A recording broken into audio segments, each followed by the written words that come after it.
Hi, I'm Dr. Brian Thornburg. Politeness over individuality. What would you do in this situation? Now, this is a real situation that happened to me this past week with my kids. We were out as a family, or at least the younger four children, who we call the littles, were with us. And we were walking through a very popular dining part of town where the sidewalks are right next to the dining tables. And we were passing a family, and they've been my patients for 20 years. They know my kids by name. They've seen them around. We're a smaller community, so people know other people here, and they hadn't seen the kids for about 10 years. And so now they were standing face to face with these kids that they'd seen in pictures in my office, but now they were seeing kind of the more older version of them. They're in high school, they're in junior high. And I made introductions. And of course, the family was gloating over, the kids. And I was like, I haven't seen you for so long. And my kids acted like you would expect a teenager to act. I would rather be doing just about anything else than meeting your friend's dad. This is boring. Can we move on? I'd rather leave than talk to these people. All the things that we say with our body language, but we don't say out loud. And of course, I was wildly embarrassed. The family, I knew that they would understand because I know their family and they have teenagers too. And if anybody's raised a teenager, you know that this kind of aura of disdain and ambivalence is really common. But it came down to the question, do I say something to them, to my kids?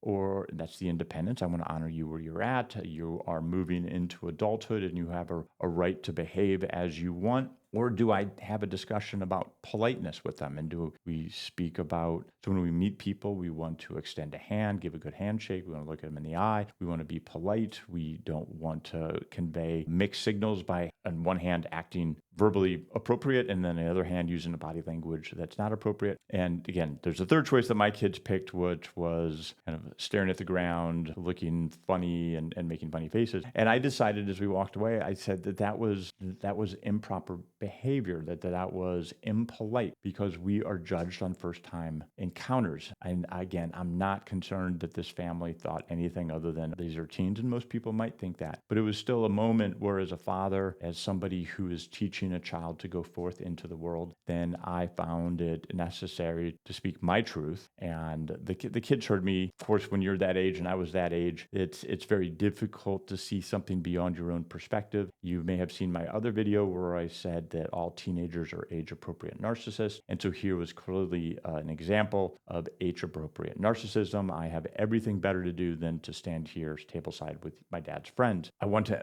allow them to be independent because I don't want them to feel heavily judged and then create kind of an insecurity about them, especially at this vulnerable time as they're going into adulthood. But on the other hand, there is a need to learn how to act towards others, even when it's something that is boring. And I do recall back when I was in high school, I was a camp counselor up in North Carolina, and for the weekend, we went to a friend's house. It was between sessions, so we had the weekend off, and I was at their lake house. There was other families there and other adults. I didn't know anybody there except this other boy that was a camp counselor. And then we were with his family and his family's friends, and we were floating in the water, and I just stayed rather quiet. And I remember this one mom, she says to me, I remember being your age, adult conversations are really boring. And that was absolutely accurate. That was exactly what I was feeling and thinking. So I put myself back into their shoes. I understand that passing by a table is quite different than spending a weekend with a bunch of people you don't know, but still it goes back to the point we have to live a principled life. We have to teach our children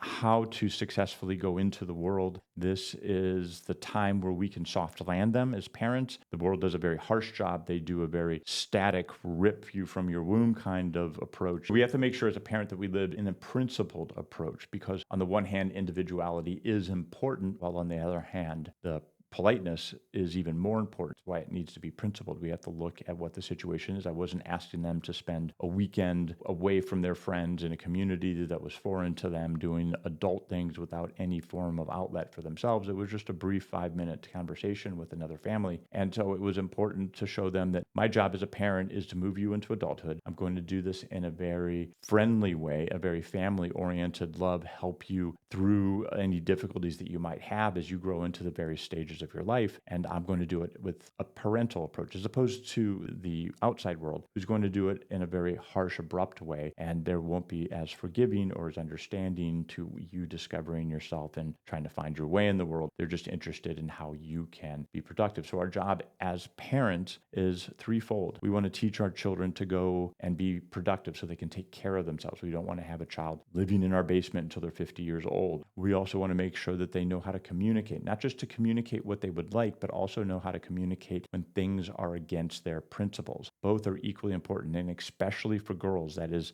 hugely important. Women tend to be more accommodating than men. Men tend to see sympathy, put an event in context, whereas women generally will just have empathy for the situation outside of the context of the situation. And so that results in a very different approach forward. So we want to make sure that we teach our children to communicate what their needs are so they don't fall victim to somebody else's desires at our children's expense. Third, we want them to be part of the community. We are social people. We want to be part of a society. We want to contribute. We want to have a sense of belonging, influence, and purpose. That's why I stopped and just didn't focus on their individuality, but I wanted to also focus on politeness. They can certainly have both, and I expressed both, but I put them in an ordered, almost like the orders of operation in mathematics. There's a certain time that we can sit back, but there's a certain time that we need to act. And this was one of those moments. It wasn't taking too much from them, and they certainly didn't need to have that kind of superfluous negative body language. I certainly remember doing the same thing when I was their age. So that's the great part of getting older is you start to have a lot more temperance because you see how you used to be just like them. And so that also opens the door to having better relationships with your kids because